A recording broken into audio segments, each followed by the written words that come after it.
fucking pedos in a playground. Well, I think Spotless Water needs some competition, mate. And the first staff member I had to fire. You're not going to use it and just be like, holy fuck, my brain is exploded.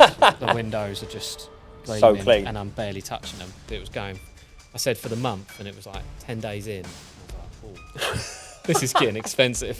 Like, one of which I don't want to talk about. Two, well, I can sort of talk about it. Pure fluke that I landed on window cleaning. So today's guest went from selling £17 million worth of electronic cigarettes and vape liquid to running a very successful window cleaning business in and around Peterborough. Please welcome to the Uncleanables Podcast, Ben from Potter's Window Cleaning. Thanks for having me, guys. Hang on, I've got one of them. welcome, Ben. Thank you. Right, It's a bit question like one. deja vu, this. Yeah, so for a little bit of backstory, if anyone has not kept up with it, we have interviewed Ben before and he was on the hard drive of death that unfortunately failed and we lost four or five? Four Six? of them, I think. Yeah, something like that. Did they actually return that to you or not? Oh, that's They handy. returned me the hard drive with the corrupt files Should we on. shoot it? And they were telling me that they've fixed the problem, but you couldn't play them. They're like, we've recovered all your footage. It's all corrupt. Nightmare. Right, Ben, I'm going to ask question number one to get straight into it. And what I think will be the question on everyone's lips is, what is the driving process between selling a multi-million-pound company and taking up window cleaning? And how did you end up in the window cleaning out of all the options that would be available to you? Yeah, so you very quickly realise that actually having nothing to do, no purpose, is pretty miserable. So I think everyone sort of needs something to do. And I knew I wanted to do something away from sitting in an office, although that's sort of What you've where ended I've up ended doing. Keep talking, Ben. doing anyway. And I wanted something where there was recurring revenue, so just repeat business opposed to trying to find new business each time we... Sorry, hang on. What are you doing? I've checked it. You can't hear it, mate. Yeah, but when he's talking, it'll be able to pick up in the background. No, go turn the fan. We are Mate, going to sweat for an hour. Just sweat for an hour. I do not want this audio busted. Mate. If it gets too hot, I'll turn it on. Sorry, Ben. Right, Pardon sorry. me. Should I start again? Or? No purpose. Right, we'll leave the pedo in the playground joke in there because Yeah. people love that. That's why they watch us. So yeah, basically, I wanted something that was going to be a recurring revenue model, and to be honest, it was just pure fluke that I landed on window cleaning. To be honest, it's as good a business as any, and actually the margins in this industry are pretty good, comparable to most. You know, the margins in the e-cig business ultimately are less than what most people are probably making in this industry that have got multiple vans, but the only advantage was that you had volume, right? But yeah, so I think I just landed on it. The guy, I was thinking about what to do, and then the guy that used to do my windows, I was paying him 40 quid a month, and I just thought, hang on, that seems like quite a good little model. Everyone's got windows, everyone needs their Everyone's window trying to work cleaning out how doing. big your ass is now. Yeah. He's a trad from 20 years ago. Yeah. And just landed on it by accident, really. There was no huge thought put into it. So did you understand, I know you said you was paying your window cleaner 40 quid. Yeah. Did you sit there and go, well, he uses is this amount of time, and then like how much is his setup? Yeah. And things like that, and you thought, actually, and did you break down roughly how much profit he's taking out of that 40 quid? Yeah, I mean, he was probably with me for half an hour doing my house, so I guess the numbers do just whirl in your head. You get a spreadsheet out and you think about it, and you think, well, he must be making quite good money here. And then you think to yourself, well, it's not a difficult job, as in like the actual skill of doing it isn't hard, so it's easily transferable to staff members, and then just sort of went from there, really. Did you, from the get-go, did you think, right, I'm going to go again, I'm going to build something large, or was it like, I just want something to fill my time because I'm bored? Yeah, anything I've ever done, I've always tried to think about where could this end up going. So I've never really ever thought about a business and just how can I keep this niche and just me. I'd always want it to be something bigger. How big is obviously a question of what area you're looking at, but yeah, I started this off with wanting it to be a multi-van operation and not something where I'm actively doing the physical work and just managing the business.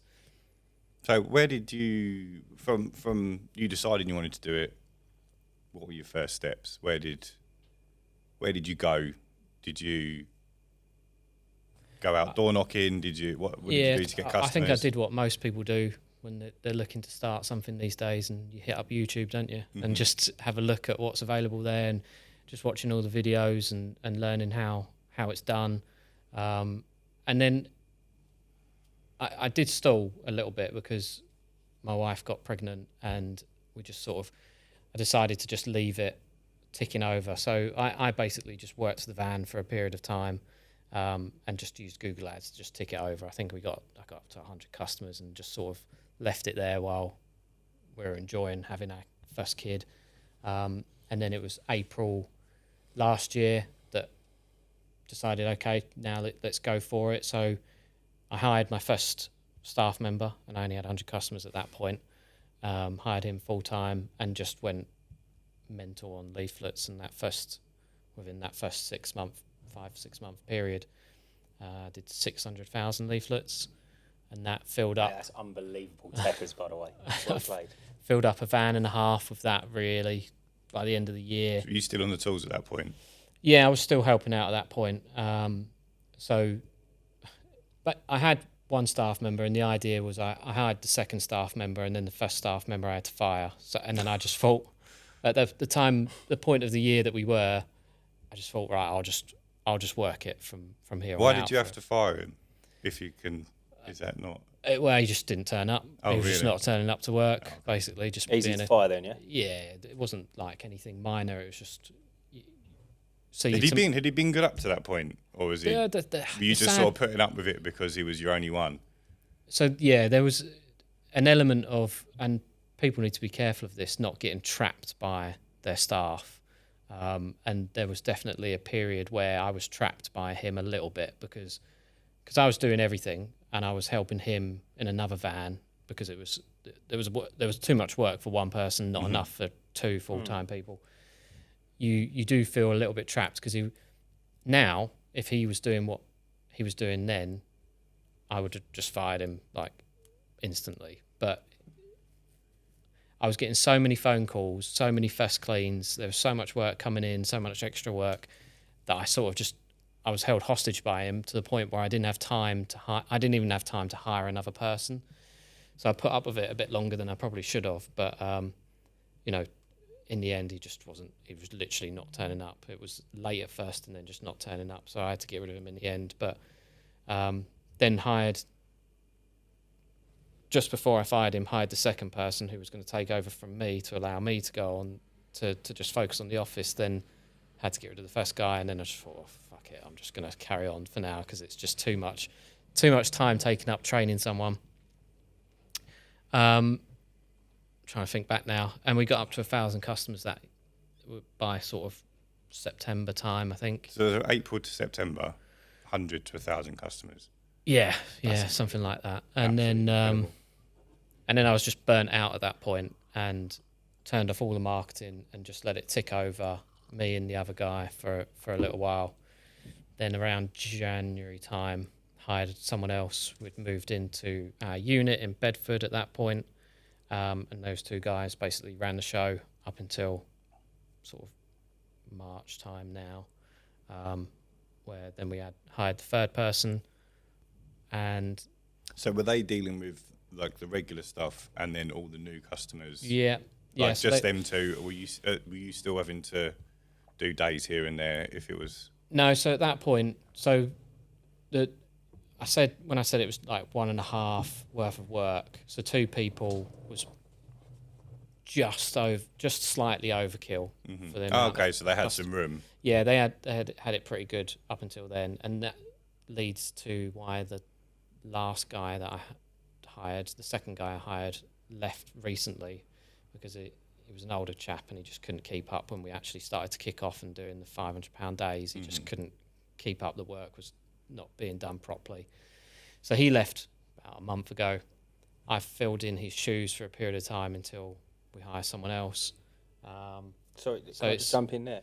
When you filled in his shoes, how did you find keeping up with the £500 days? Did you struggle or did you go straight into it? It hurt for a bit. Yeah, you can see why he was it hurts. Like anyone that gets into this, just jumping into doing £500 days like that, that's painful on your body, isn't it? Like it's It's a lot. We It were saying takes about this earlier, weren't we? it takes I would say a good month for your body to fully adapt to it. But we're going to be hiring someone to replace that person, and then I want to try and push to at least another half a van by the end of the year. So maybe push to. It really depends how the dice fall, right? Like with customer acquisition. But if I can fill the full van fully by the end of the year, that would be ideal. If not, I will just sort of do the fill-in of the point whatever van that's going. So have the 3 guys working flat out, and then I'll just fill in the gaps, because you don't want to be paying guys to be doing like half jobs. Do you know what I mean? No, totally. Step me through. So when you say that, as in I want a full van, so step me through the background work that's involved in that. So where does your brain go? Do you say, right, I need at least minimum 100,000 leaflets, I need £25 or £100 a day on Facebook for X amount of time? Yeah, so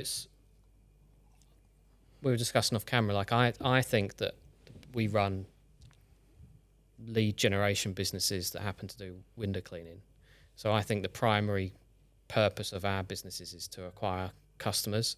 If you want to grow, that is. Obviously, if you just want to be a one-man van, then that's a thing for the first 6 months, year, and then you just revert back to window cleaning and just do a really good job of that. But at the moment, Facebook is doing a really good job of acquiring customers. So I will just keep the tap on money-wise where it makes sense financially, and turn that tap off when it becomes unfinancially viable. I probably won't do more leaflets this year. I did about 400,000 this year from April, and I'll probably rely mostly on Facebook, Google to acquire those last 500 customers if I can. If I don't hit it, I don't hit it. I'll just reset and start again next year. I don't mind going out and doing the cleaning. So if I have to do 6 months, 5 months, whatever it is, of window cleaning for a bit, then it is what it is. Yeah. Those ads over the winter period, because I know that's a talking point. Do you run them all winter? Do you turn them off over December, January, where people just got less money? What's your full process around the marketing over the winter? So last year I stopped all marketing. Like I said, I think I was just burnt out for the most part. But I think there's a general consensus, would you say, that most people think it's pointless trying to get customers in the winter. But actually, when I started doing some Facebook adverts in January this year, actually, it worked pretty good. You got good customer acquisition cost, and like we've discussed before, customers that sign up in the middle of winter are probably going to be some of your best customers anyway, because they're not going to be fair weather customers. They probably actually want it year round. They've just moved house or whatever, or the window cleaners left. Stop turning up because it's winter. So they're probably going to be some of your most solid customers. So at the very least, my goal is over winter is to just maintain the customer base, and protect from that churn rate, which can kill you. You can take 2 steps forward and then end up having to take a step back every year, and that becomes expensive, painful, and just puts you back every year, 6 months, whatever it is. The first, April, May, June, you're just catching up to where you were in September, October time. So just cutting that out and keeping a year-round budget going for acquiring customers, because it's just a never-ending conveyor belt of needing more and more and more customers. It's difficult. Sorry, just to follow on from that, it's funny, isn't it? It's like we're all in the same boat. Yeah. No matter what level you're at. Yeah. It's always customer. That's what it boils down to. Yeah.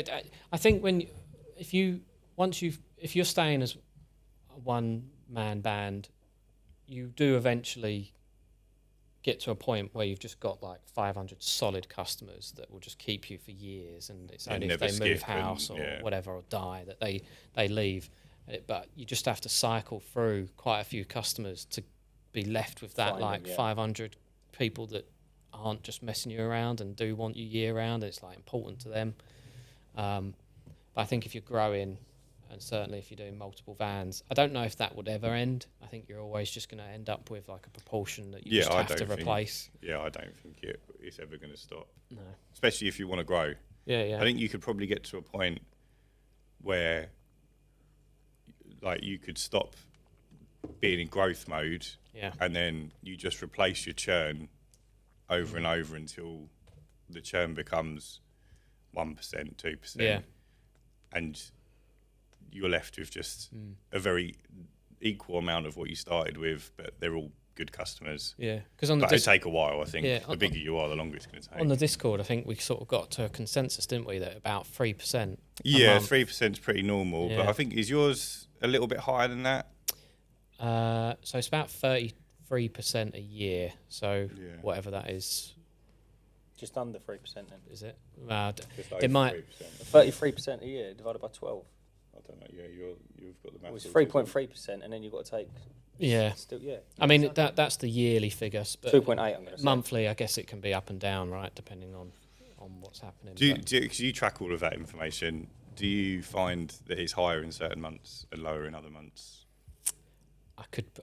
So the system that I've set up recently, the last 2 months I've been running it, it relies on to get it doesn't have the data from. Basically, the more data you put into it, the better the picture gets, right? So at the moment, it's using quite a limited amount of data, even if... So basically, I don't know yet is the answer. Like, I can give you an answer in a year's time that would be better than that I have now. Yeah. I can give you the squeegee data, and if I'd looked at it, it probably would be the colder months, the winter months, the rainy months are worse. But also... it depends on how many customers I've added, right? If I've had a really good June, July, and added 300, 400 customers, well, the next 2 months are going to be worse. Higher. So it's all skewed. Like, I think it would be really difficult for me to give you, like, January's the worst month, because actually my June might be worse because I've added so many more customers that then have, on average, 2 cleans before they leave. So... my August is going to be worse potentially than my January. Yeah, that makes perfect sense. But as time goes on, like 5 years from now, I might have like a much more like linear idea of what that would look like. So you mentioned quite a few different forms of marketing: leaflets, Facebook, Google. I think you've done a little bit of canvassing in the earlier days. Where would you rate them on best to worst, acquisition cost, cancellation rate? Talk to us. Facebook at the moment, and I wouldn't have said this last year, Facebook at the moment is the best by far from a cost per acquisition. In terms of retention, it's too early to say. I reckon it'll probably be worse than leaflets. I think leaflets, you probably, aside from someone literally just finding you and coming to you with that like intent, I want that window cleaner, or referral or something like that. I think leaflets, the retention rate is much better. They're a much more serious customer. They tend to get additional services more so than Facebook customers. But it's significantly more expensive to acquire a customer. Like, you're looking at about between £60 and £80 to acquire a customer with a leaflet, whereas Facebook is sort of anywhere from 15 to 30, I'd say, is about the average, depending on where you're doing it and how often you're doing it. It'd be interesting to see the comments that come out of this conversation, because I think there's probably a lot of people that either don't track their acquisition cost or haven't thought about it, and they're just like, oh no, I sent out 10,000 leaflets for 1,500 quid, and I got loads of work from it. And they don't actually know how much work they've got, what's cancelled down the line. If any of them had additional services and stuff like that. And then even factoring in the customers that leave that haven't recouped your investment. If you pay 60 quid for whether it's canvassed or whatever, say you pay 3 times for a customer and they leave after the first time, well, you've got X amount of money that you've spent on that customer that's wasted, that I would then attribute to all the customers that are still active. So even if you got a customer for 3 times a clean, if 25% of them leave in the first month, actually your cost might actually be 4 times a customer, because you've still spent that money. You haven't got it all back because X amount of customers have left. So you should be assigning that wasted marketing spend Very to true, those yeah. active customers. You see that a lot. I think people do massively underestimate the cost of acquiring a customer. Say that. I'm going to get you to say that again, just slower, so people understand. Okay. Because I think this is a huge thing when it comes to particularly canvassing, because I know there's a lot of people absolutely shine the light on canvassing and go, oh yeah, it's absolutely amazing. Or a new one recently is like social media canvassing, so they get the job for you, and then they don't go knock on doors. They just do the adverts. Yeah. They close the customer and then they give them to you. And I think that's probably about the same 2 to 3x. But what people don't understand is that you're paying 2 to 3x for 10 jobs. 4 of them cancel after the first clean. Then you've still paid 2 cleans worth of money for those 4 customers that then need to be spread between the remaining 6 customers. Yeah. And you're probably, like you said, paying 5x at that point. Yeah. And it's like, would you pay 5x for canvassing? Yeah. And then the other issue that I see other YouTubers and people on Facebook saying is they think, if it was actually free cleans, they think after 3 cleans I got my money back. But if you're VAT registered, take your VAT off, and then if you're paying staff, say you're making a 50% margin, half that, so actually your free clean could turn into 6-7 cleans. And then if you factor in the people that skip after, cancel after 1-2 cleans, you could be actually pushing to 8, 9, 10 cleans. Yeah, and then 8 weekly is more than a year. Yeah, if you're doing 6 weekly, you're talking, could be 14, 15 months to get your money back. Yeah. I think canvassing, I mean, shoot me down for it. I don't think canvassing's all that great. I've been very against canvassing, but I am going to give it a go, because I think I'm sometimes a bit too quick to knock stuff before I've tried it. And I was quite against the leaflets before you done it, and you've had quite good success from the leaflets. Yeah. But have you ever been canvassed on your doorstep? Not for window cleaning, for anything. Yeah, I've had Hello Fresh. You've literally got to tell them to piss off. Yeah. I remember once I was making dinner and I had a dressing gown on because I just got out of the shower, and you just grab it and I put the dressing gown on. This woman's collecting for a charity, and I'm like, mate, I've got a pan on. Like, do you mind just leaving me alone? I don't really want to give to. And I think I got a £5 out. And she's like, no, I've got to sign you up. And I'm like, mate, just go away, please. It's just like, this is unreal. And I just find it. I've never come away with a good experience. No. From someone knocking on my door. Well, I had Hello Fresh knock on my door twice within 2 weeks, and you could tell they'd been through the same training course, because after I was like, oh no, I'm not interested, sort of thing. They both did the same thing at the end. Before I go, mate, just wanted to say, lovely car, or the other guy said, I love your house is lovely, or whatever. They've always been told to end it with a good point. Yeah. And I think canvassing can work if you employ yourself. Like if you're paying one times, or you're just paying a straight salary or whatever, if you can get, it's like anything, any marketing method works if you're paying the right money, right? Like if you're paying 1 times a clean, the chances of it going wrong, even if they leave after the first, second clean, you can't really lose. And I understand why these canvassing companies charge 3 times, because it must be an absolute pain in the arse finding staff to do the job and then manage them, and then actually trying to predict how quickly we can sign these people, fill up whatever you've. Presumably they're paying them 1x or 1.5x. Yeah, whatever. and again, they take the VAT off, and then you've got your dead periods and all your advertising mark. I get why they charge it, but I've ran the numbers, and I just don't think that you can viably pay 3 times unless you are going to just be on your own, and you can absorb that cost over a longer period of time, and your margins are obviously huge compared to employing staff. Have you looked into employing someone to canvass for you in-house? I put a job ad up, and I think I got 8 inquiries, and when you look at a CV and you just think no, yeah, yeah, you put it right, you nailed it. The covering letter is I want to canvass because I like to canvass. It's just what. They haven't even used ChatGPT Yeah. to make it nice. wrote in crayon. Yeah. Dan, did you apply for that job? Yeah, mate, Yeah. I'm giving it up, mate. I'm giving it up. The type of people that are actively wanting to do that job, I think like the good ones are just gold dust. Do you know what I mean? They're hard to find. Or they're not necessarily looking for a job. It would be like a mum from the school. Yeah, like I think Yeah. you've got to Who's, find got them. a sales background, but is on, well, just hasn't gone back to work after maternity or whatever, and could do with, a few hours work a day for whatever return on their time. Are we still on question 2? No, we're on question 6. Are we really? How important is social media to your business? I'll be honest, I don't do anything with it. And it's not because I don't think it's worthwhile doing. I just don't have the bandwidth for it at the moment. Like for me, it's quite low on the pecking order of things to do. I have Facebook and everything else, but I basically don't use it. And I don't think that that's like a good thing. I think it's a bad thing, and I absolutely probably could spare 5 minutes to do a post, but every day just goes by and I just haven't thought about it. Yeah. And it's probably an element of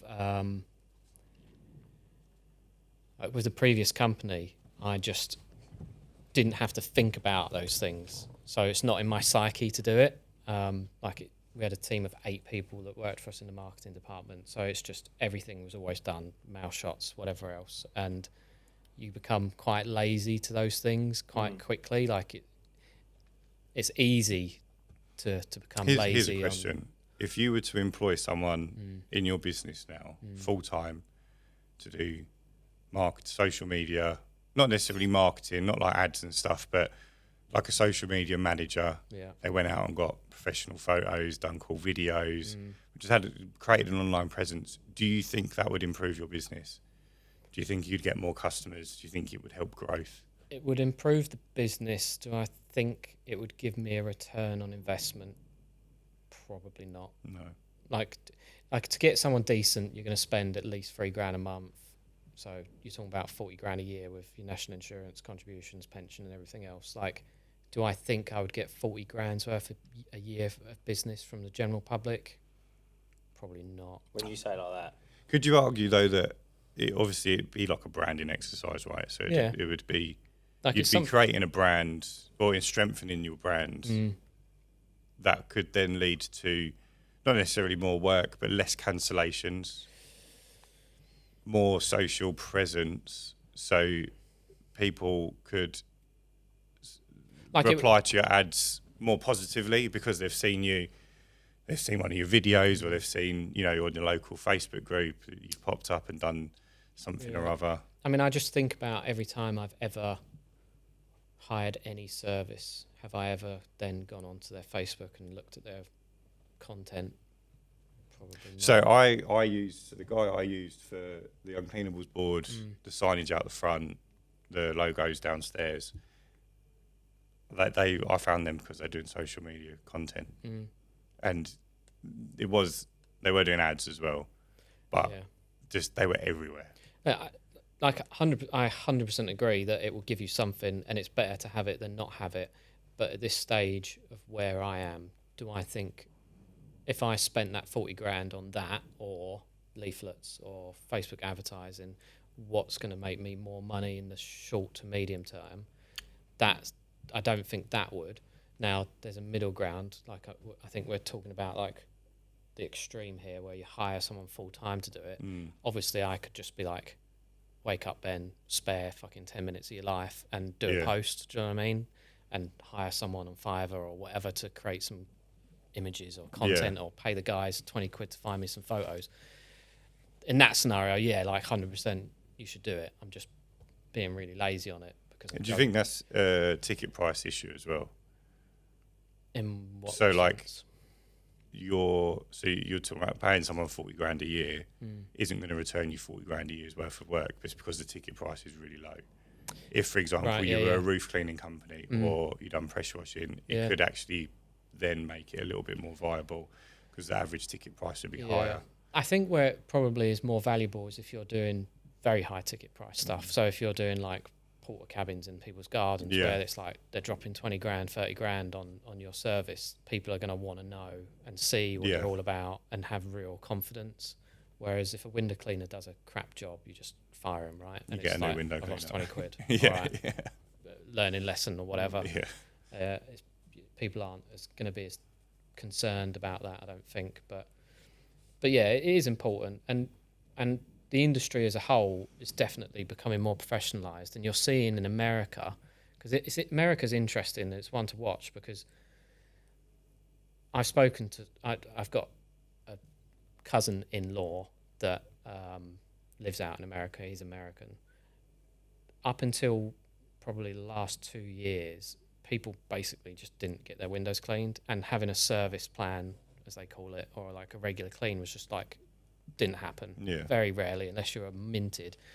People It's just like a didn't once a year job for Americans, isn't it, generally? And you're seeing all these big companies popping up now, like Mint Clean and I can't remember the other name of the other one, Pinkies, who are doing big social media campaigns, massively branded, trying to be like the old-fashioned, like super cool, creating, merch and all the rest of it, and just having funky videos. And I think that is where it could end up going here.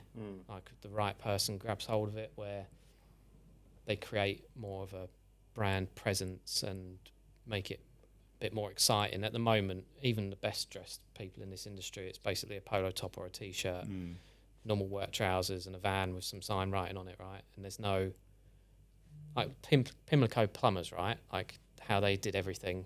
I think they took a bit of that American vibe of the franchising system, where it's all about the brand, all about the image, and that might end up coming over here a bit more in the long term. And that's when that sort of, if you ask them, they'd say their social media is like critical, I reckon. Yeah. But then again, they're charging outrageous prices for.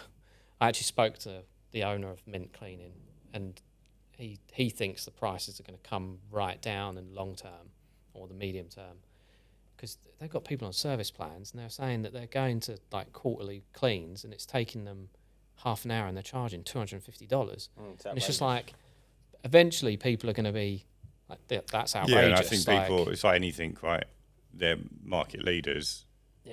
Like anyone, one of us, if we was in America, when we saw that, we'd go, oh, I'll have a bit of that. Oh, let me set up, because we're entrepreneurial people, right? I said to him, you don't want an decent-sized English company coming over there to steal all your work for £30 a go. Like, you know what, I think there's an opening for that in America, massively. I think, don't you? I don't understand. I guess there's more space between the properties because it's a large country. You don't get as much kick up from the road because the cars are further away from the houses, so the windows don't get as dirty as they do in the UK. Yeah. It's less populated per square mile or whatever. But they're doing like, I think, from memory, I think he was saying they're doing like 2-3 million a year in revenue from like 5 vans. Really? Like, it's insane. But also, I think, right, this is what because I spoke to a couple of Americans on Facebook, like as in comment wise, with a couple of them blokes that you're talking about, just in comments, and someone said, oh, I was an English window cleaner, went over to America. And exactly that, they clean once or twice a year. And I think to myself, how many customers must you have? Do you know what I mean? If you're doing 3 a day, say. Well, it's all just ad hoc, isn't it? They don't really do plans. Like, I think they're trying to change that, and it's surprising because you think Americans, like, they all have their lawn cut and whatever else. Like, you think they'd be all over that, but I guess as well, that's when something like a CRM becomes absolutely pivotal, because it's like, if it is ad hoc, you need to know when you've done that customer's property last time, so you can call them and say, look, it's been 6 months. You know how the window's looking? Should we fit you in for another clean? Because if they're just going to call you when they think it needs doing. So we move into Florida, boys. Well, the weather would be better, wouldn't it? Have you seen Florida? It looks incredible there, doesn't it? They know how to party. Yeah. Well, I'd have no interest in going to America. Depends where you go. I Some of just it is think a it's bit just goey. the most horrible country. Do you know, mate, have you gone to America? I've been a few times, yeah. Have you ever gone to Texas? Not Texas. I think that's probably one of the better places. I'll tell you what, I'll tell you this quick little anecdote, right? Blew my mind, right? Your people are out there, aren't they? No, they're not. Do you know what? I felt so uneasy in some places. And we was walking around, and we went into a shop in Texas, right? And it was like a touristy shop, right? So this shop is banged out. Yeah, imagine like Alton Towers at the like the souvenir shop, like that many people milling around. Dude's walking around like stacking the shelves. He's got a gun on his belt. He's just got a gun on his belt, and I was like, "Oh, mate, what is it?" And he said, oh, this is a Glock so-and-so and all the rest of it. And I went, it's a pretty cool piece. And he's looking around, he goes, do you want a beer? And I said, yeah, like, I'll have a beer. And then he walked over and he had like these carpets for sale. Like, no, they were something like horse rugs. Lifted a couple up and there was a fridge there and he opened it and he went, what do you want? And I just, oh yeah, grab me like a something light. Is it Coors Light? Yeah. Grab me a Coors Light.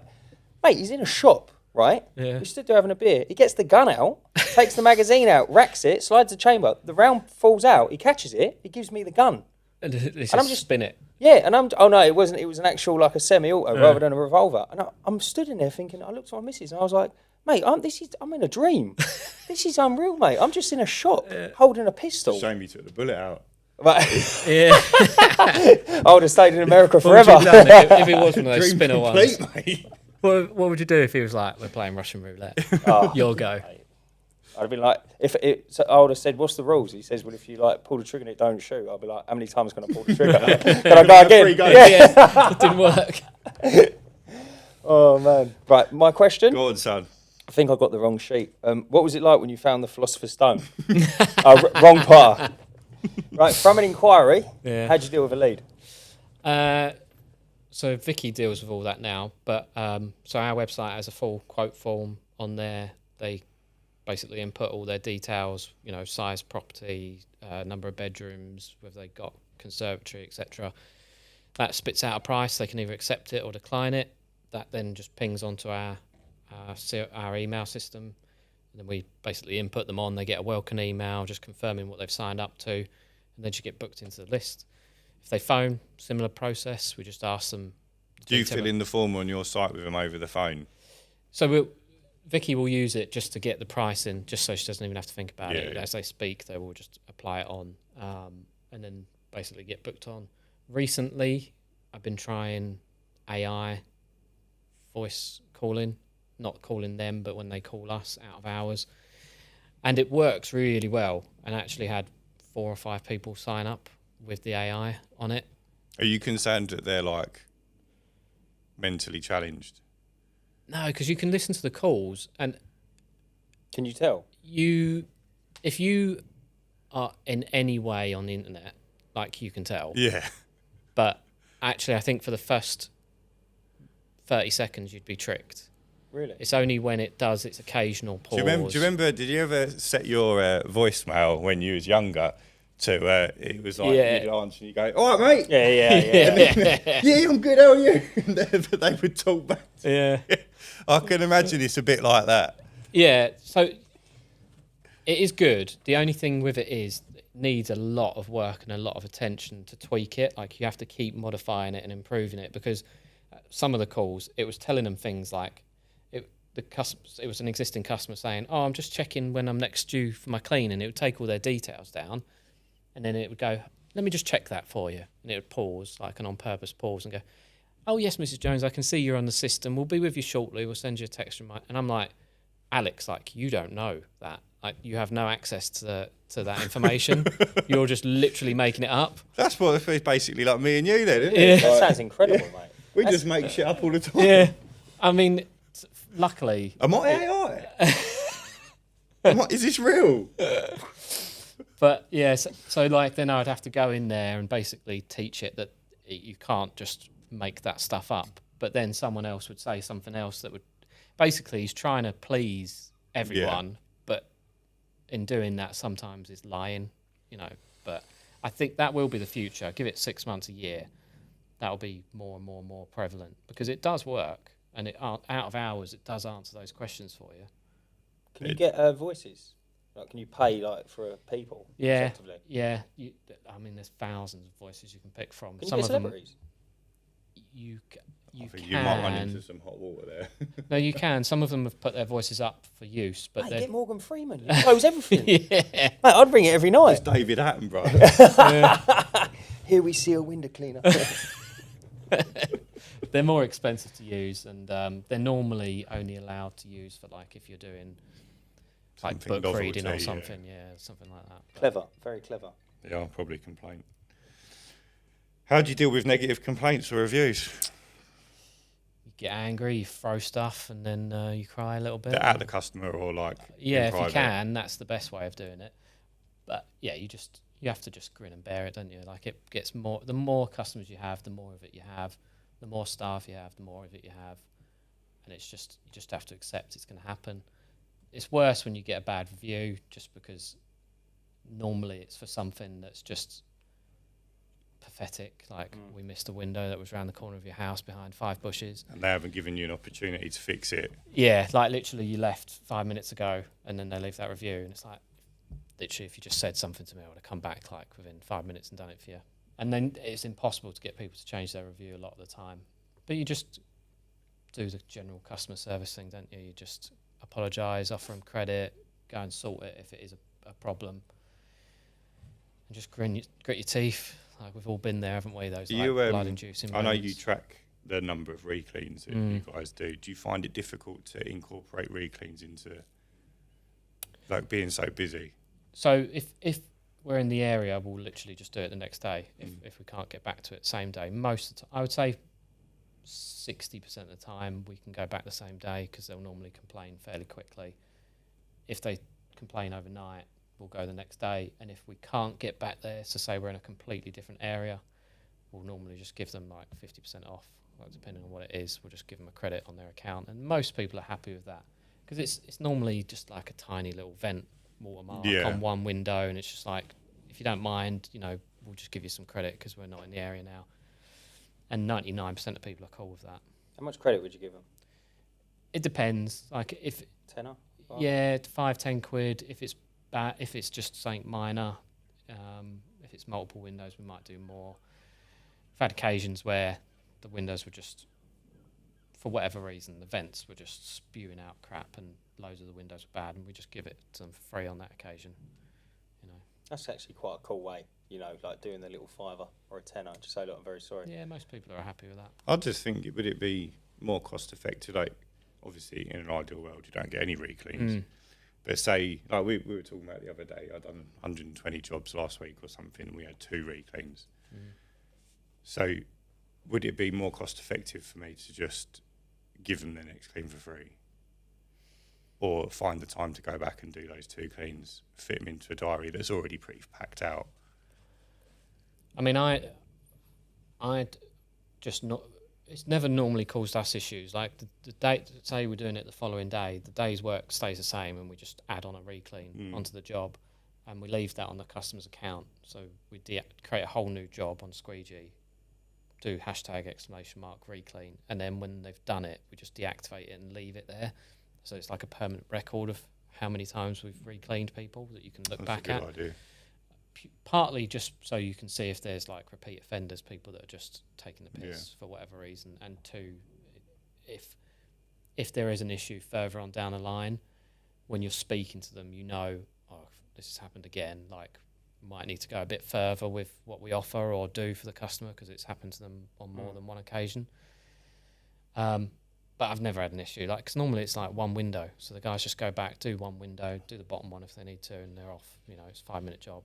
Yeah. But you're probably in a position where you're doing quite a bit of driving as you're expanding out, right? So so we cover 10 or 12 areas. Yeah. And some of them areas we have to split into 2 days because they're busy. But because it's quite a wide variety, we're trying to, by the time you've hit every area, it's like 2 weeks. So it might not be back in that area again for, sometimes it's all right. Yeah. Just the way that the round's built over the years. Yeah. But for example, if we had a reclean today, I'm not back in the area that Elliot was in until Friday, I think, in 2 weeks, which I think is just a little bit too long for a reclean, and it's a 35-minute drive away. Yeah.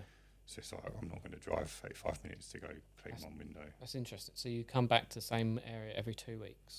In some instances, yeah. In some of the areas, I only added them in 4 weeks ago.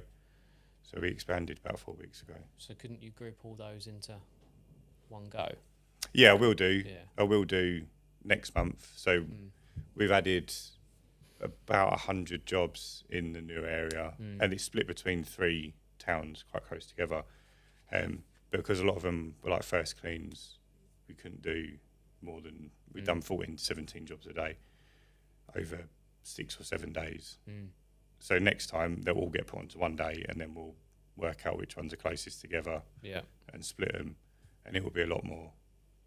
Yeah, it's massive. That I think that is probably like the single best thing you can do for a window cleaning business is just compactness. Like the least amount of moving that you can do. Like it's just.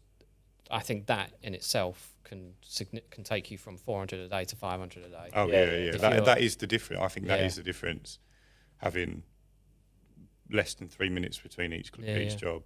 Because there's people, even now, people on Facebook keep saying like the £500 day crew, but like the reality is, it's not that difficult. Let me rephrase that. It's hard work to do 500 a day. Yeah. Like it's not an easy stroll day, but you absolutely can consistently do £500 a day. Yeah. Or very close to it. I've done a couple of close to £700 days recently. Yeah. But you found 200 quid. Yeah. But yeah. No, that's been more so because they're just really properly priced, I would say. Yeah. 8 weekly jobs, bigger houses, easier access. It's, stuff falls into place. Yeah. And it's not all the time. I couldn't do that every Them day. negative people, by the way, on Facebook, them 500 people that say it and comment, £500 a day, I sit there and I think, mate, why don't you push for it? And you'll surprise yourself. Yeah. Do you know Well, what I mean? I think a lot of people just think you're lying. Like I think they generally, like, because they're looking at their business and thinking, well, I do 250, 300 or whatever it is a day. And they're like, if I did 500, I'd have to do 40 jobs. And they're just thinking, well, it's impossible. Yeah, but there's an underlying issue. It's not, Yeah. It's the pricing, right? And it's just you're crazy priced in the current day. Like, getting your pricing right is important. Getting your area right is important. Getting the right staff is important. And having the background systems is important, because even just minimizing conversations with customers on the phone or on email is important. Like we have wikis set up for everything. We have automatic email replies set up for everything. Even on Squeegee, we have automatic replies for everything. So like new customer sign up, a complaint, or when am I next due? Like everything you could think of that we might make a replies to someone for, we've got a pre-templated response that you just click and then change whatever you might need to change within that.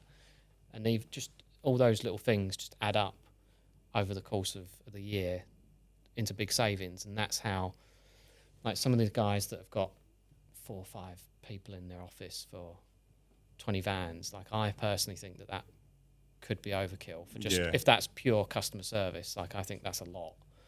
And I think with AI and automations and just having the information accessible to customers, you could massively reduce that. Like we had at East Wizard, we had one person on the phones, and we were doing through the websites like £7-8 million a year just through the websites, and that's thousands of orders. You just had one guy. And we had we had 2 people. One of them was dedicated to the phone. 2 people were dedicated to emails. But you absolutely can do it, because we would have automated responses, like on the ticket desk, you'd have automated responses that would automatically pick up if it was like simple questions like, where's my order? It would just automatically ping them the information they wanted. How clever is that system? Did you build that? No, and actually it's since I'm gone, like those systems are significantly better now, to the point where like with Shopify integrations, you can literally, like the system can modify orders and change orders. I've noticed recently, if you go onto any website and go onto their like live chat, you don't talk to a person anymore. Oh yeah, that's and all. It can answer almost any question you've got, unless there's like something really niche. If you're just trying to find out where your order is, whatever it might be. It's funny, isn't it? Because years ago, I mean, we all. How old have you been? 35. So we all grew up. I guess you can say like the first generation with the internet, and then obviously watching the internet grow from playing on Microsoft Paint. That's what I used to do as a kid, and then you eventually goes on and goes on. So I remember when stuff like that was first introduced to a degree, and you would ring and you would get so frustrated because the software was so basic and it couldn't actually help you. It was more just wasting your time until you got like in touch with someone. Whereas now I kind of still have that same outlook, and I go, fucking robot, hang up, and I'll call you back later, sort of thing. But actually, no, you're right. When you actually sit there and type it to someone at 10 o'clock at night about an order, they'll actually answer you, and you know there's no one there. So yeah, maybe I need to give it like the respect it deserves, because it kind of is really cool, isn't it? Yeah, people want convenience, and I wish Squeegee would give us an API, because it would just make everything so much easier. Because then you could go down those roads of automatic, like text, when is my next window clean? And it could just be like, pull boom, the information here's from the the information, or like whatever you want to do. What's API mean, Ben? Well, you're asking me. Access what's portal integration or something like that. Yeah. So like one software can bounce off another one. So yeah, one bit of software can pull information from that other bit of software, or vice versa. Yeah. So it can. So Squeegee's independent. It doesn't. There's allow no it. way to communicate they don't allow. with different software. Yeah. You and have to use what they provide or nothing. Yeah, which is significantly limiting, because you could have chatbots like Yeah. what you're used to, because Shopify allows all that sort of stuff, and you could have AI voice agents that could look up the information and find out when your next clean is, or when you last came, or what your last bill is, or whatever, or can you skip this clean, like all that sort of stuff. And it could just skip it for you. Yeah. You wouldn't have to go in and manually mark it as See, skip. see, when you say stuff like that, I think that Yeah. makes that's like Yeah. now you're efficient in your. Yeah, and that's how you go from having 4 people in the office to 2 people, or even 1 person. Or no people. Yeah. Or no people, potentially. Just an overseer. And when you say it like that, I mean, how much would that be worth? Imagine if you cut 3 members of staff in your office. Well, you Wow. could put like What's that, 90k a year? you could pay More. 3 times on your Squeegee subscription, and you would save that money in time and wages. Totally. Yeah, because you can either increase your prices, or you can become more efficient and make it cost less to do, right? And that's what like all the food companies do. They, instead of increasing the price of a chocolate bar, all they have is they shrink it, right? And it's, for us, we can't do less windows, but we can become more efficient, and you can reduce your overheads, which is the actual killer. Do you think you would go all electric vans, following on from that point? Not in their current format. No. Because the guys take their vans back, and that is the most efficient way of doing it. Because like if you've got the ambition of getting to 10, 20 vans, like I know Red Clean has recently taken on their big industrial unit, you know that, well, I had a look, it costs like, I think it was like 70 grand a year rent. Well, if I can... It's got to be cheap for the size of it. Well, I might be wrong. That's from memory. I think it's something like that. It's probably about right, yeah, because it's about 5,000 square foot, so it's probably about right. You could operate that from £1,000 square foot unit with the guys taking their vans back, which I think they do.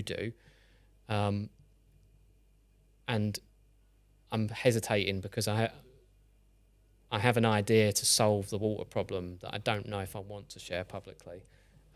Save it for the next time you come on. Yeah, because And it's a little bit further down. Tell us in the shower. Yeah, I basically have something cooking for me personally that will allow hubs where we don't need to spend a lot of money on locations to produce a lot of water. What's that? I'll leave it. You probably get slightly Yeah, gauge we know, what I'm saying. know, but yeah, But the yeah, people don't know. If you're in the Discord, you probably know. Yeah, if you're in Join the the Discord, guys, and you'll find out all of Ben's secrets. you should join the Discord. 1,000 people join There's tomorrow. also like loads of photos of him on there, but we don't ask for them. They just get sent. But genuinely, you should join the Discord. There's so many little things in there, and even if you think you know everything, someone will say something that it didn't Just click in changes your the mind, way and that you're you like, look oh, at it. actually, yeah, that's a lot. And for a £5, like, come on, Best sales. He said it. yeah. I know we touched on this earlier in regards to it's very dependent on what you're spending, but in your opinion, the best month for getting new window cleaning customers? April. April. There you go. That's when I kick it off anyway, just because I think the clocks move forward, or is it back? Days are longer. Days are longer, trees are starting to look a bit more pretty, and the sun's coming out, and everyone's moods just change, don't they? And they start to have a Be look at their happy garden again. and think, fucking hell, my windows are minging. Or just less miserable in our case. Yeah. Oh, mate, how long was the winter we've just come out of? We're out of winter. Mate, I felt like it was 10 years worth. we were so. It was a long one. Oh. Yeah. More depressed than usual, yeah. Yeah. I know the answer to this already. How important is a CRM to your business, and which do you use, and have you had any hiccups with that in the past? Yeah, Squeegee, I think it's personally the best one, especially how we operate, which I think is similar to how Abacus do it. And I don't know how I'd be interested to know how Abacus do it with Cleaner Planner, because as far as I know, you can't on the fly edit the jobs, right, that people have in their system. Whereas with Squeegee, you can obviously just move jobs around to different people on the fly. Yeah, because they print job sheets still. Yeah. Same as Lee. So we do the similar thing, though. Like when you've run out of work, you start helping the other person. But we, in the office, or Vicky, just automatically drags them over as you're looking like you're on your last one. She'll just drag over the nearest one to you. Oh, I bet they love that. Yeah, do you find that demotivates them? No, because they're not coming back to the unit, are they? Because I don't operate the system of like job and knock. Yeah. I operate the system of you're employed for 48 hours a week, which, depending on where they're operating, could be 6:30 till 3:34 or whatever the hours See, are. I understand the concept behind everyone finishing at the same time. Like, it's good for morale. But then if they're not coming back to like drop the vans off and like having a cup of tea together before they go home or whatever. Yeah.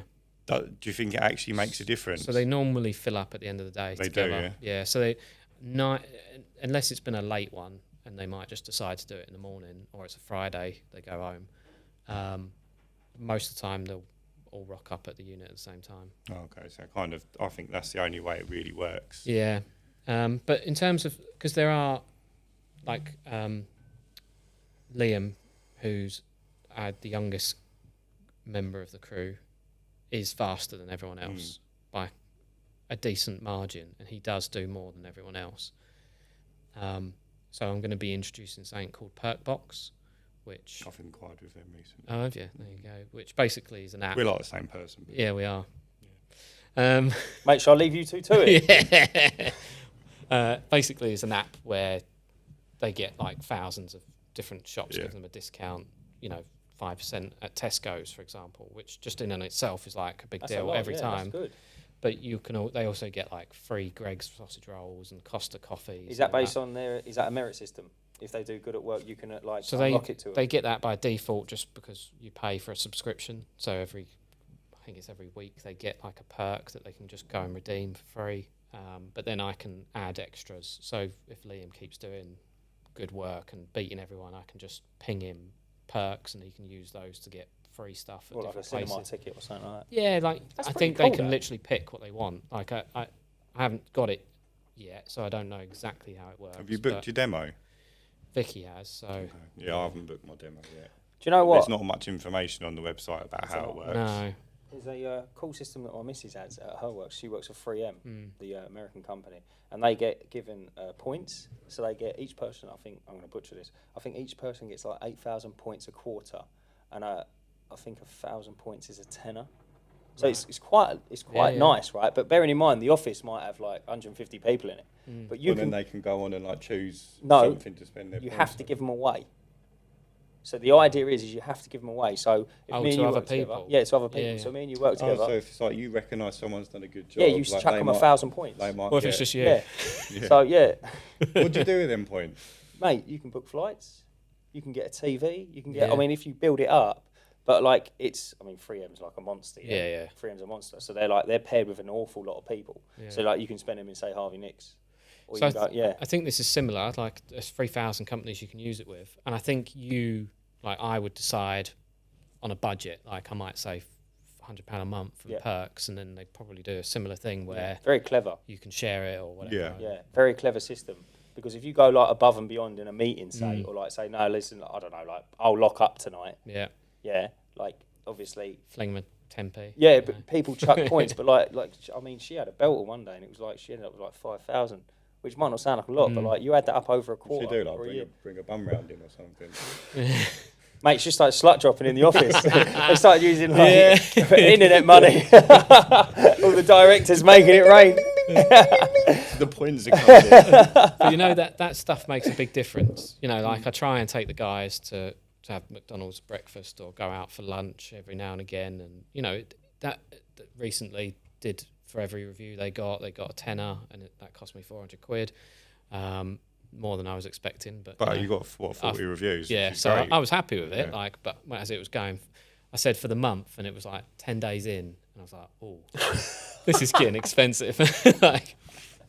But no, it's fine. But if you want to retain people, you have to do those sort of things these days, because it's not, people don't. You got to create culture, haven't you? Yeah. It's like, and I think this is where people trip up and they go, "Oh, fucking having staff is a nightmare. They'll ruin your business." And it's like, yeah, but like, They treat them like shit. yeah, if you pay them good money first and foremost, because Yeah. let's face it, we all just want a bit of good money, and then it's a fucking horrible job, Yeah. especially in the winter.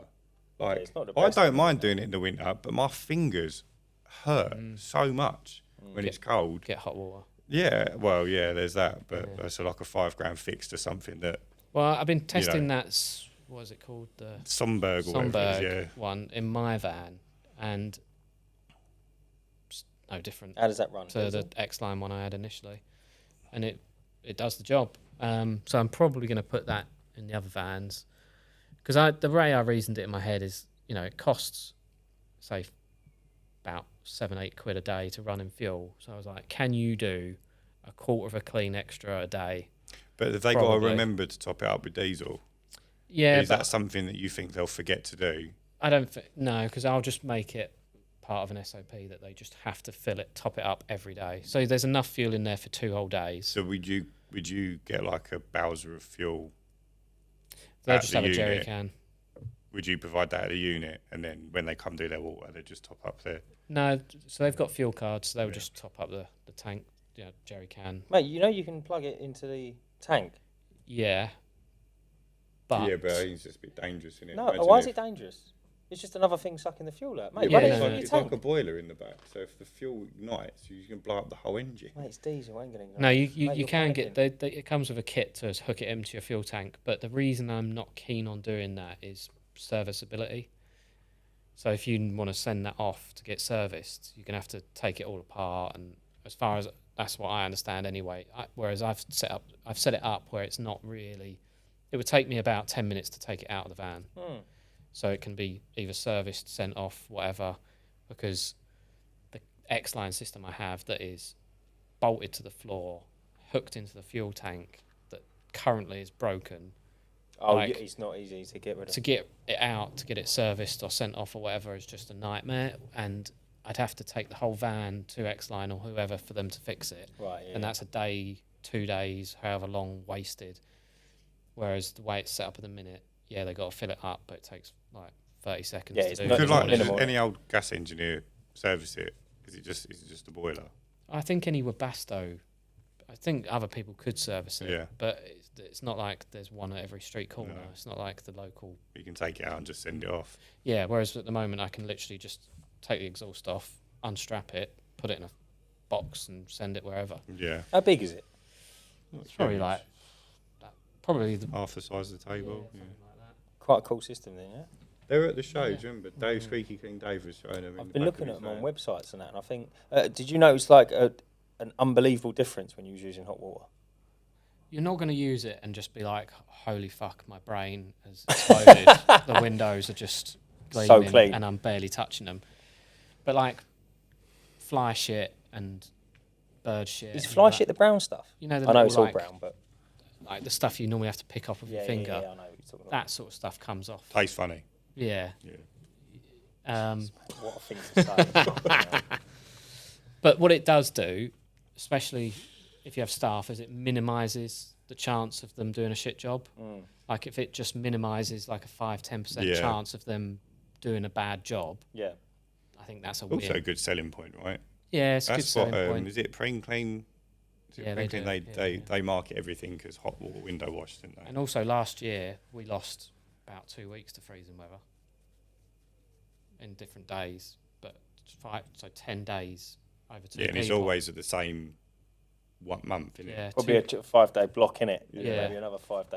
and that you know, just the lost revenue in those 2 Pays weeks for the- pays for the yeah. cost of the systems, which because they got frost and stuff. So, and then again, coming back round to like just retaining staff, if they can work in the middle of winter with their hands not freezing to death and feeling like they want to rip them off, that's another perk, right? And so all just individually, they don't, like, just having hot water doesn't just solve problems. All the other things together sort of make it quite a nice little package.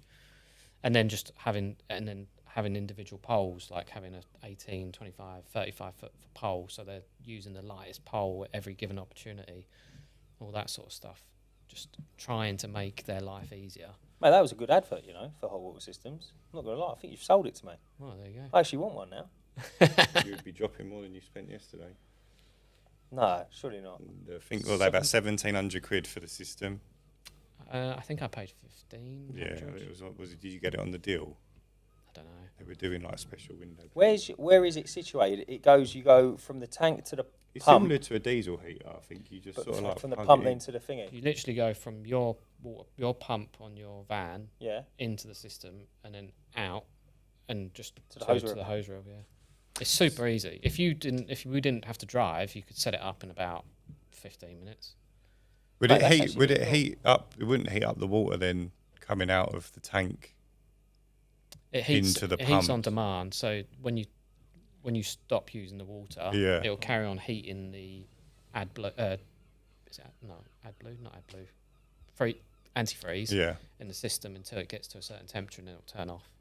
And then as the antifreeze cools, it'll turn the pump back on again. Do you think you could bootleg one with an urn, a tea urn, plugged in with a generator in the back? Yeah. Oh, so it cycles the water through when you're not using it. No, so the way it works is it heats up antifreeze. It's got an antifreeze tank, so it's heating that up, and that is going through the heat exchanger. And then your cold water goes through the heat exchanger, comes out hot, and then once you stop using water, once the antifreeze reaches a certain temperature, it just cuts the system off. Yeah. So it never keeps it actually warm. touches. The water never goes through A the boiler system. Yeah. The Right. Makes sense. your water goes through just a heat exchanger, Right. like a boiler. Like Yeah. they're Well, separate, yeah, right? yeah. Like closed loop. Interesting. Yeah, that is interesting. I didn't know that. It just gets like I feel like I'm in my feelings a little bit, but Why? when you're providing stuff for like 2+ fans, it just becomes so expensive. Oh, wait until It's like I'm Yeah. thinking like, oh yeah, I could get one of them. yeah. Like 1,700 quid, 1,500 quid, not bad for me. Well, just Well, I've got to do it for 4 vans, so it's not 1,500 quid. It's fucking 6 grand. well, yeah. I mean, because we got 3 poles in each van, I just bought new brushes for every van, so that's 9 brushes. Yeah, 900 quid. Yeah. Well, it was like 450 quid or something for just You're not brushes. using the good ones then. Well, they're 50 quid each, aren't they? Oh, the ones I use are 95, I think 85. What? Yeah, the X-Line mince bars, the large ones. I get the 10% 85. lifetime discount with X-Line Oh dear. because of the original system. It's worth buying a system just for 10% lifetime. Mm. What, on all their products? Yeah, if you buy a system from them, you get 10% off. You lot better be paying me commission. I'm just selling. I all think their- X-Line should like, come sponsor the pod. Give X-Line, everyone 10% Somberg, off. like who else? Perkbox, you all owe me. Like, If anyone's got a fridge they want to put in the middle of it. yeah. Right, next question. Have you ever been tempted to expand your services or bolt on another vertically integrated business? Yeah, last year I told you no because I wasn't thinking about it. Now, yes. One of which I don't want to talk about. Two, well, I can sort of talk about it. I think Spotless Water needs some competition Mate, in the I've said market. this to you as well. Dan's Big going to time. be competing as well. I'm soon. competing with Spotless Water 100%. In 6 Yeah. months, I'm going to be competing with 1,000,000%, yeah. Okay, good. Let's do it. I just think they've had, it's all due respect to them, but Yeah. I've said this to you. No one's tried it to knock them off. Yeah. The only It's the setup cost, right? Yeah. It's not. it's not cheap. to And do. it's take you forever to earn your money back. But so this is what I think. I think to myself, you're building it to sell it. So if you build it up and you can get 6 or 7 in a... You know who's going to buy it from you. Spotless. yeah, but you're selling it at a profit. That's fine. Yeah. I'll just go and do something else. If they can give me a profit for it, 100% I'd sell it. Yeah, Have you so- crunched the numbers on it? Very loosely. Yeah, I haven't crunched the numbers, but I think you'd be close to It's- 250 grand, 6 or 7 systems. It's very hard to crunch the numbers because I haven't crunched the numbers of consumers yet. I don't know what it would earn. Because I don't know how many would use it. I might get 10 customers in a day, or I might get 150 vans pull up at 9 o'clock on a Monday, and I think, oh shit, I've undervalued this. Yeah. So we'll talk about it off the pod a little bit, but on the Discord, join it. They're making serious money, and they've for all intents and purposes, they've got a monopoly at the minute. But are they making serious money because it's scaled? No. They make good money individually. Yeah. I'll be able to tell you more. All right, yeah. Let's cut it there. I want to know. But they're making serious money, but yes, there is significant cost in the setup, right? But it's not significant for the potential return per location. So the amount of capital you're outlaying for like the cost of setting up a van, particularly if you're buying a new van, is probably more or equal to their setup cost. But then, obviously they've got custom software. Yeah. Which. Yeah, I've got custom software now. Because it costs a lot of money to set up. If you only had one location, would the cost of setting up the software pull that return back? The software is honestly not that complicated. Mate, you don't need that software. You would if you were servicing large amounts of customers. But there's you couldn't do Spotless's numbers with like a manual invoice system. I know what you're saying, but if I can be careful with that system, by the way, because that system only stores a certain amount of records. So it's 80. Yeah. So the one I was looking at was 80 people, and it's manual. You have to go to the location to withdraw the data and stuff like that. That's that where right? it falls down. So I was looking at one where it's, and also there's other systems as well where they're like effectively fuel pumps. Yeah. I think they call fuel pumps, but it also takes the card, and it's got the pump inside of it. Yeah, those cards are like 40 quid each though. But there's a lot of flaws in it. Provide a card to the customer, and then they would. No, I mean the card is in. As in they just pay. The one I was looking at is they just pay. It's an Italian company. But listen, like ultimately they've built their own software. It's probably cost them a chunk. Yeah. But however, of course it's going to be good. But don't forget as well, that's all that you've used. I think you need to go and visit someone who's doing it on a small scale, because I know there's a couple of lads around here that they have fobs. Yeah, there's that as well. Yeah, if you want to do like 2-3 locations, 4 locations, that's fine. If you want to do what they're doing, that would fall apart big style. Partly because you're invoicing people separately, and you're going to have like 10-20% of them just never pay you. Then you've got like the maintenance side of it as well, right? Yeah. Which that's a whole nother headache. Like if you service people like me, who like rip the fuel line out by accident, but you know the worst thing you ever done? I'm not even joking. Pull out a fuel No. The worst thing you done was leave it there. I would have loved to have had that on the wall. I would have paid money to have that on the wall. I think that would have been brilliant. But there's other things to think about, which I know I have the solution for. But like, how do you stop your hose freezing in winter? Yeah. Like how? Yeah, because they get frozen. They shouldn't now, and I know how they do it, and it's. I remember seeing some video of someone who he had like a kettle in the back of his van. Just to pour on the hose? No, he had it in the back of the van for a cup of tea, but he'd obviously put pure in it and then pour it in his tank? Yes. That's a good idea. You had to get enough... No. Oh. No, to defrost the hose at a Spotless station, there's like 4 or 5 people waiting. Yeah. But they're remote, aren't they? Yeah. Then there's not always close to a business. Sometimes they're like in a container park. Yeah. But this guy had a kettle in the back of his van to make a cup of tea for himself whilst he was working. And they just kept filling it with pure water, boiling it to pour on the hose until it started working. That sounds like a ball ache. Yeah. If you gave me an hour, I could probably come up with a couple of ways. Yeah. But like off the top of my head. But they're making very good money. Like they are making good money. And the thing where they have the advantage though is that national companies are using them. And you won't get that until you have a national presence, because why would they have a Spotless account and then an MKM account for one location? Yeah. And when they're dealing with staff that don't have cash or whatever, that've just got an access key, they're just going to go to Spotless because they've got an account with them. That's where they've got the advantage, because there are a lot of national companies that do commercial stuff that are travelling all over the country doing different stuff. But there is, like, when I'm working in Peterborough, because the unit is in Bedford, I use Spotless, and like I'm putting £100 a week in the thing, and it pisses me off because I know how much it costs me to just do it myself in Bedford. Not just fill up before you leave. Mate, when you say you're putting £100 a week, as in you personally in your van, not your business? No. No, but that's what I mean. Now imagine you ran your business on it.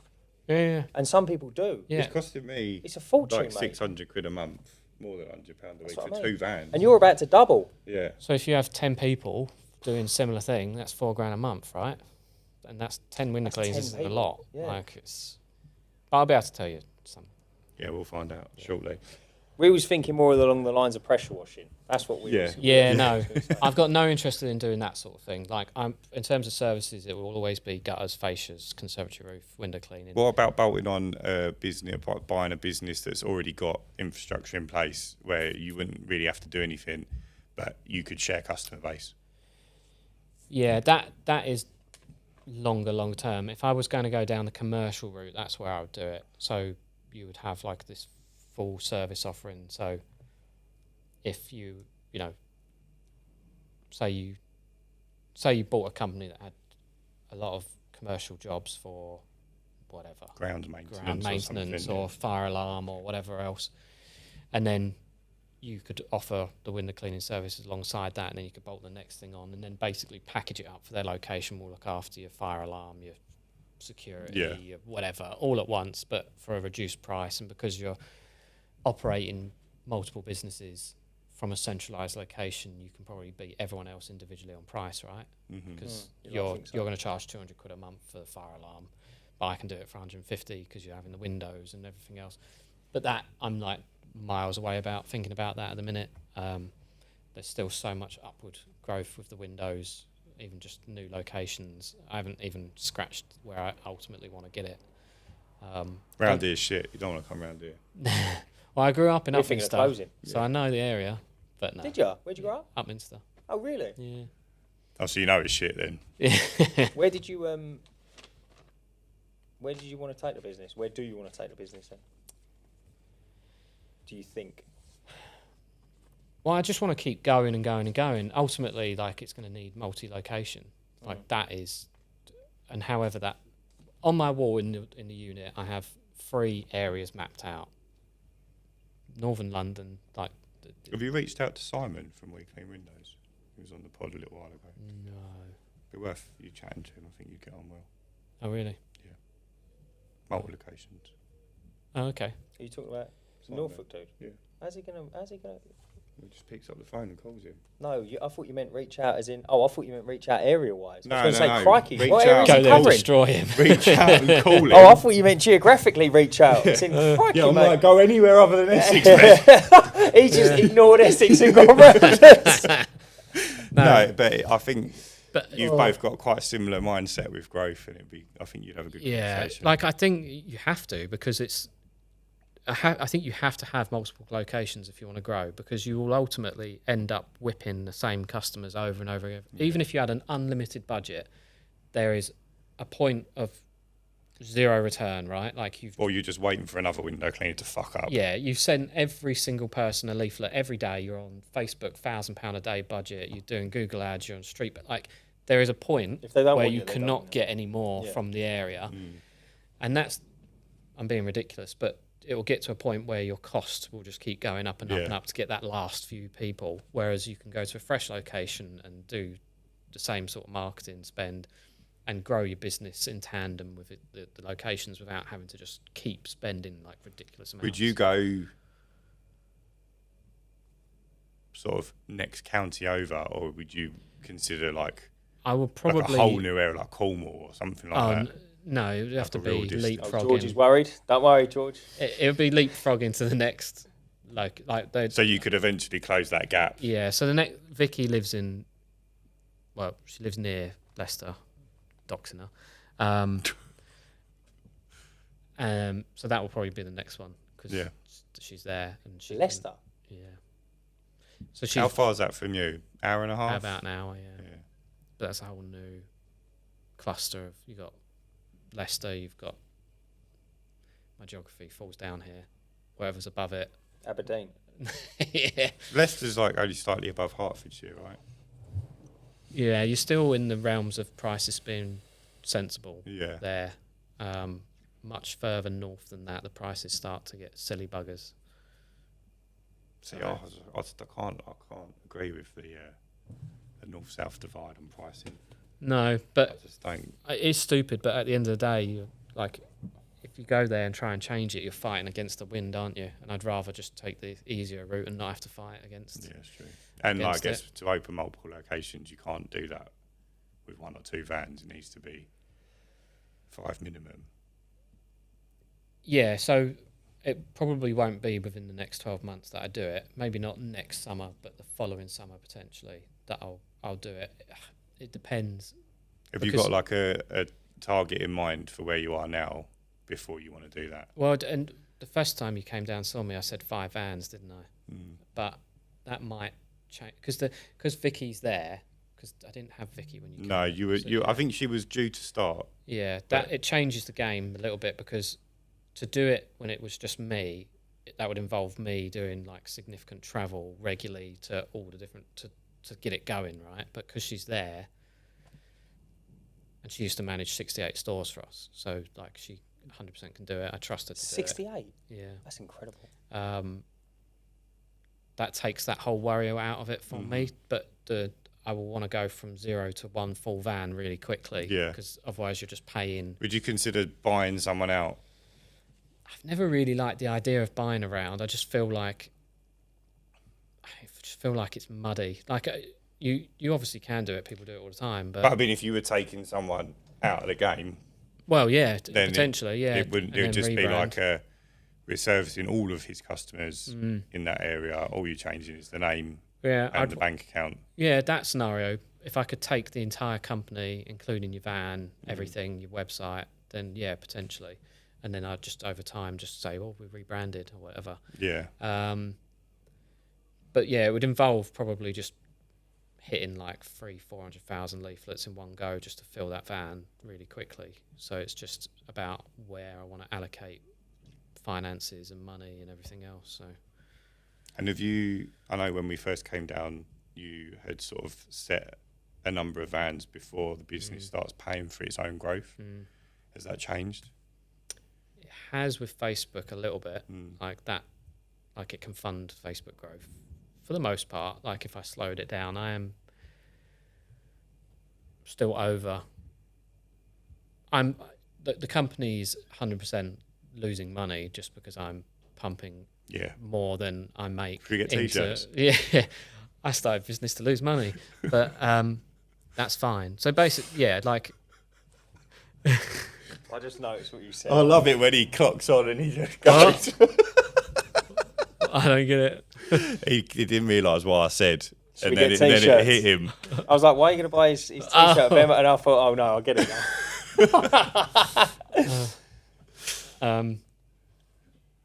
I've lost my train of thought now. So he could fund Facebook if you pull back slightly. It would still grow. Yeah, but you probably wouldn't be able to fund 400,000. Oh no, 100% it wouldn't be able to. I'd have to save for like the entire year to do probably 300,000 leaflets, 200,000 leaflets or something. Like like Vicky and the warehouse and stuff like that, they're all luxuries that 100% are not needed. Like Vicky cost me 40 grand a year in terms of wage, national insurance, pension, everything else. And then the warehouse costs 12 grand a year, buying brand new vans instead of second-hand vans. Like all these things are just painful at the beginning, but in the longer term benefit you, because if you buy a 5-6 year old van, after 5 years you might have to replace it, so you've always got that sort of constant smaller spend, whereas after 5 years I've got a van for 5 years with no cost. So it's just an upfront cost, but I think I probably will go for older vans next, just because the staff, you know who you are, used them as dodgems for a little while, one of which almost got written off, which was a 8-month-old van, brand new Renault Ford Transit Custom, and then just being parked up, vans or something just ripping off wing mirrors and just that would kill my brain. If I bought a brand new van and come out and someone had knocked the wing mirror off, I'd have the worst week And of my that life. one was literally had 200 miles on the clock. Oh, He came, and I felt horrible. bad for Liam actually, because it was like I think it was like his 4th day on his own from starting with us, and then he's phoning me all like, I'm excited about the new vans, everyone's excited about the new vans, and then he phones me like an hour into the day, like, I promise you it wasn't me, I promise you it wasn't me. Like, I'm like, what? He's like, so I've come out and the wing mirror's like halfway across the road and the car's all dented, and I'm like, So they didn't stop, whoever hit it? no, just gone. And it ripped the whole thing out, the frame. It wasn't just like the plastic thing. But it happens in chunks, because all those things happened within like 2 months of each other. And they're the moments where you have to be strong, because that, Yeah, totally. Yeah, I can't wait for one of mine to get fucked up. yeah, like Should happen soon, I reckon. you just like head and hands. You just think, what? Like, should I just give up?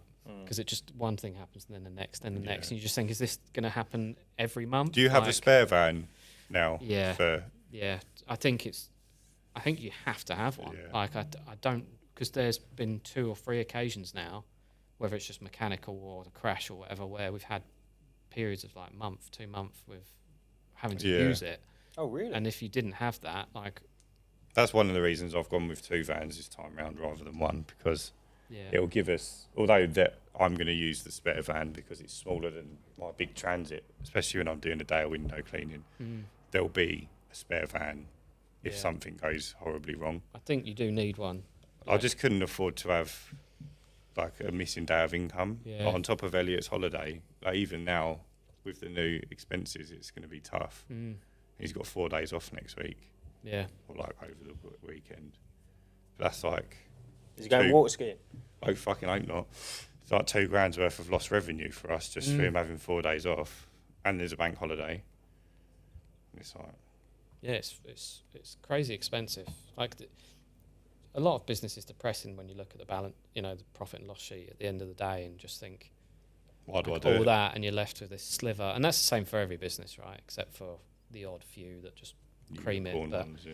most businesses are making 5-10%, aren't they? And you just think, how can you be left with such a tiny sliver after lot of everything? moving I don't parts, mind. I don't 50%, mind not making money if I could pay myself a good wage. It can pay like majority of my, like I put majority of my expenses through, so it pays my phone bill. I don't have a car, but if I could get like a truck on the business, like, and it pays for everything in regards to that, and you Wait, still a phone get bill? Yeah. Is that what it pays for? All You said this it pays for for a phone everything, bill. a phone bill. I don't have any expenses. Do you not? personally. Nothing comes out my account. Really? That's how I get away with not paying myself. Oh, I see what you mean. That's Like pretty literally, my personal account hasn't cool. It's moved. grinder free now. Hasn't moved in 6 months. That's pretty sick, though, to be fair. But good it's though. like it pays for all of my like outgoings. And that's, I think we have to remind ourselves of that as well. Do you know what I mean? Like little things like that. Like you have to remind yourself, Well, like, I'm going to start sleeping here as well. So then, like, get your money's yeah, worth. yeah, But like, it's little bits and pieces like that. You know what I mean? yeah. It's I don't mind not making money if it provides you a nice lifestyle, because like stress is like part of life, isn't it? So why not just 10 pile it years up? from now, it'll all pay off. Do you know what I mean? That's, We'll be dead. yeah. Yeah, brilliant. I can't Yeah. wait. I'm going back to America We'll to be that gun bus- shop. We'll be busking together on the street. Yeah, that's it. It's like it seems quite stressful and difficult now, but But this is Yeah. the nitty gritty, isn't it? this is the bit, cold face. This is the bit where everyone was like, "There's a shit period between 2 and 5 vans," where, Yeah. and I was like, "No, it's not gonna be that bad." So I'm like sitting at 1.5, 2 vans, and I'm like, "All this money's coming in. That's Yeah. brilliant." Because I don't care what anyone says. Like, the bigger the business gets, the easier it gets. Like, you're just full of shit if you say Yeah. the opposite. I Because think only if you're someone who's thrives off of work. If you hate working, then it's probably no, because I'll tell you why it's easier. You hire people to do all the shit you don't want to do, and you just do the shit you want to do. Yeah, that's true. Like, any shit job that you currently don't like you don't like speaking to customers, hire someone for that. You don't like the marketing, hire someone for that. And you just do the bit that you like and you're good at. Or you hire someone to do everything. Like, by the end of that, the business that Easy Wizard, we had pretty much hired ourselves out of work. It was just general overview, directional stuff. Like, we weren't doing any of the actual heavy lifting, like grunt work of trying to get XYZ done. Like, stores were opening without any interaction with them from our point of view. Staff were getting hired and fired without us even knowing. Like, the accounts just get done by the finance director. And obviously this is probably not true if you're like Bill Gates or, running a humongous company like Apple or Google. That's probably the opposite. But certainly for normal, average, medium-sized businesses and small businesses that are profitable, the bigger you get, the easier it gets. What happens if you're not profitable? Just asking for a friend. Then the fall just hurts harder, hits harder. It's just more painful. How many staff did you have at EC? 160. Mate, you're joking. No. You had 160 members of staff? Yeah, give or take. So have you kept in touch with like the new owners or anything? Do you know what they're doing now? now? Not the new owners, no. They were private buyers that we just didn't have any knowledge of beforehand. Right. So they just came in, we did the due diligence with them, blah, blah, blah, and they've now run it over. But I still know and speak to a handful of the more senior people that worked for us. So is it thriving for them? They're doing all right from their investment, for sure. Yeah, like they haven't bought it and it's been like a complete failure for them. Like they're getting the return that they want from it, so everyone won, really. Everyone's happy. Yeah. Right, last question. We like to finish all of our pods with this, and we know the answer because we've already asked you before. You got to act really surprised. But what do you do for fun, Ben? So I fly paramotors. No way! Yeah. Whoa! Do the applause. Yeah. Whoa! I hope that was the right button. Yeah. Wah, wah, wah. Yeah. But I don't really get to do it very often anymore. So it's like a rare occurrence now. But yeah, it's good fun. And just for people that don't know what that is, do you want to explain to them? So imagine paragliding, so a big parachute, or like a bigger version of a skydiving parachute, but you've got a big motorized fan on your back that lets you just keep flying forever, for as long as the fuel goes for. And yeah, you can just fly nice and low to the ground over farmers' fields and everything else. And there's no there's no like sort of airspace issues with that. Not where I am. So you want to be in GE airspace, which is basically just visual flight rules, right, and anyone can fly there. But yeah, I could stick you up in it tomorrow. What size engines on your back? Little 125 cc. Yeah, but the engines are made specifically for paramotoring. They're like super high tuned for high revs and stuff. So you wouldn't find them in any other. It's not just like an you old... can't just strap a motorbike to your back. Yeah, I was going to say, yeah. That's no, cool. they're made specifically for paramotoring. And how long, like the fuel tank, what sort of time scale you got on it? 2.5 hours. Could you get a special fuel tank for like 24 hours? Or is that just... people have done that. They Really? put little bladder pouches on their legs and they just hook it in so they can like triple the size of the fuel tank and stuff. But to be honest, fucking hell, if you sitting in a chair smaller than this for like 24 4 hours, 5 hours. Wait, Like, where'd you go for a piss? the view don't really change, does it? well, I've never done a flight for 2 hours. Most flights are like 40 minutes. So, Mate, this sounds so cool, doesn't it? How strapped in are you? Like, is it easy to jump out? I knew you was going to go here. you know what? If I was going to do it, I'd do it that way. Just go at 10,000. Mate, that is so fun. What a beautiful way to go. Yeah. But Well, you know what nice his and winter's easy. looking like, because if he asked to go in it early next year, then you know. Yeah, give us a ride. Yeah. Oh. It was nice knowing you. Yeah. Why have you taken your shoes off, Ryan? Why have you left everything down here? Oh, that is so funny. Right, let's wrap it up. Thank you so much for coming My down, Ben. pleasure. I know it was quite a long drive. We are going to get you to sign the Uncleanables board. You can sign it wherever you want, write whatever you want on it. If you pop the date on there as well, that'll be good fun. So we can look back at that when we're old and when it's filled up. Yes, mate. Thanks for coming on. But yeah, Sweet. if you want to check out Ben's website, which is incredible by the way, it's potterswindowcleaning.co.uk. .com. Anything else you want to throw out there? If you're selling a business in Leicester, let me know. Yeah. There you go. If you're in Leicester and you're thinking, I've fucking had enough, I want to jump up in the paraglider. I'm throwing it. I'm throwing one in. Will maybe swap a ride for a discount, mate, or something. But anyway, guys, thanks for watching. I've been Ryan. I've been Dan. And remember, Stay stay cleaning. cleaning. Sweet.